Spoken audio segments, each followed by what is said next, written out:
اهلا بيكم. لحد وقتنا الحالي بنحاول نكتشف البحر والمحيطات، عالم مقفول كده على نفسه ومليان مخلوقات غريبة. الانسان البشري معرفش يكتشف غير 5% بس من مخلوقاته، وكل لحظة بتمر بيتم اكتشاف فيها مخلوق بحري جديد. بنعرف قد ايه الكون مرعب وغريب، وقد ايه الخالق سبحانه وتعالى عظيم جدا. اللهم صل وسلم وبارك على سيدنا محمد. انا ابراهيم، والنهارده وفي حلقتنا جايب لكم مخلوقات من اغرب المخلوقات اللي عرفتها البشريه في المحيطات. ولازم تعرف ان العالم ده اغرب مما تتخيله، وعشان كده قررت افتح عينيك على حاجات عجيبه وانت قاعد بتتفرج على الفيديو. جاهز؟ يلا بينا.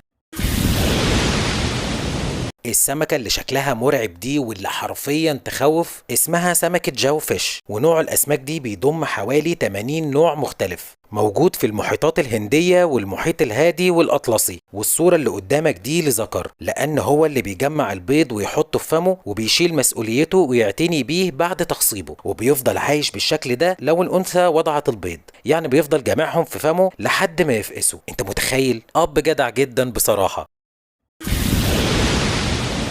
تخيل يا صديقي ان اللي قدامك دي الصين بتعتبرها اسماك، وهي نوع من الدود البحري بيقولوا عليها امعاء البحر، وموجودة في شرق اسيا، وطولها بيوصل ل 30 سنتي، ولونها بني مصفر. في كوريا بياكلوها مع الملح او زيت السمسم، وفي الصين بيحطوها في السلطة وهم بياكلوها.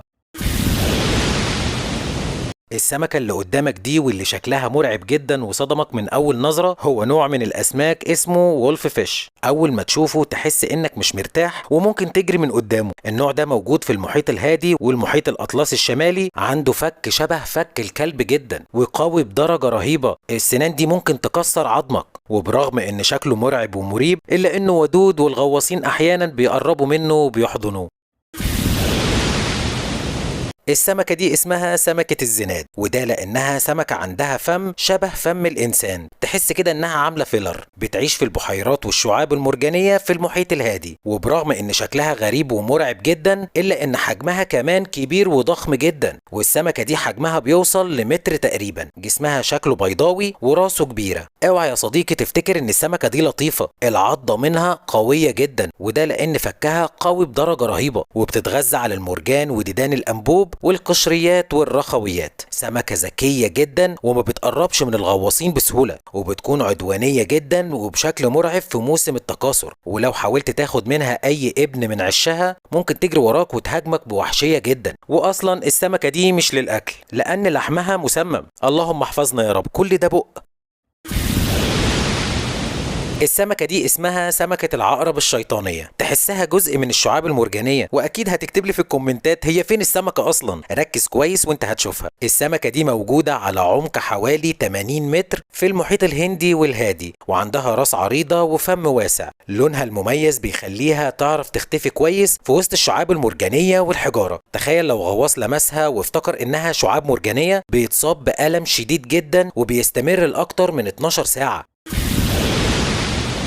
السمكة اللطيفة اللي قدامك دي شبه الحرباية بالظبط لكن في البحر، اسمها فلات فيش. جسمها رفيع جدا وبيضاوي، عندها عيون سبحان الله بتلف في كل الاتجاهات، وسبحان الله عندها جانبين، واحد منور والتاني مضلم، وعندها القدرة انها تتلون بكل لون على ارضية المحيط وقت الهروب او مهاجمة اي فريسة. والسمكة دي موجودة في كل محيطات العالم، بتقدر تدفن نفسها في الرملة بسرعة جدا، وبتحافظ على عيونها بارزة بالشكل ده علشان تشوف اي مخلوق يقرب منها. سبحان الخالق العظيم.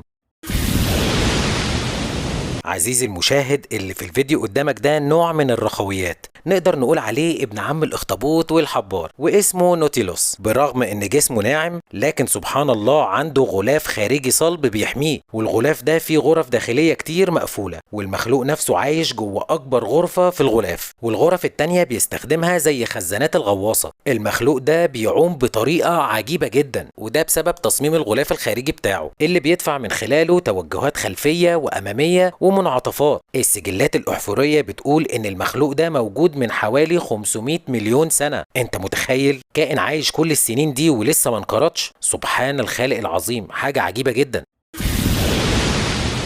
المخلوق اللي قدامك ده اسمه زنبق البحر. الكائن ده عايش من 200 مليون سنة ولحد وقتنا ده لسه موجود. يعتبر من لا فقاريات البحرية وعنده ريش غريب جدا بيخرج من الجهاز المركزي، وموجود منه في المياه الضحلة وفي أعماق المحيط، وموجود في أماكن كتير جدا. الغريب إنه بيطلع له أكتر من 150 دراع أو ريشة، ولو قطعت واحدة بيطلع واحدة غيرها، وتجديد الأطراف دي بتساعده إنه يعيش فترة كبيرة جدا. سبحان الله في خلقه.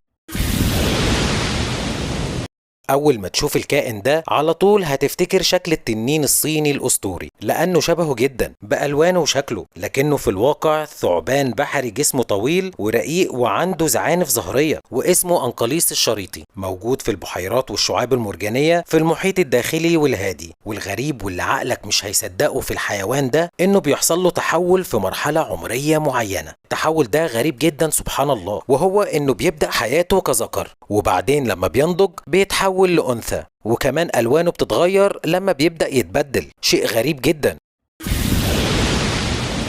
المخلوق الأخير والأخطر اسمه وايت مارجن. اوعى تفكر مجرد تفكير إنك تقرب منه، لأنه عنده سم خطير جدا ممكن يصيبك، وعنده أجهزة كهربائية في جسمه بتطلع كهرباء بتوصل ل 50 فولت. الكائن ده بيقدر يعمل كمين زي الحيوانات المفترسة بالظبط، ده غير قدرتها الممتازة جدا في التمويه والتخفي، لأنها بتقدر تدفن نفسها في الرمل، وأي كائن بيقرب منها بتفرز السم والكهرباء في نفس اللحظة، فما بيستحملش وبيموت. اوعى تشوفها في يوم من الأيام وتفكر تروح تكتشفها، لأنك وقتها هتسلم على الشهداء اللي معاك. ولو وصلت لهنا يبقى انت من المميزين. ويا مميز تعالى نتفق على كلمة سر علشان اعرف مين المميز اللي سمع الفيديو للآخر، والكلمة هي المحيط. وما تنسوش اللايك والاشتراك علشان تشوفوا كل جديد. اشوفكم بخير دايما وسعادة. سلام.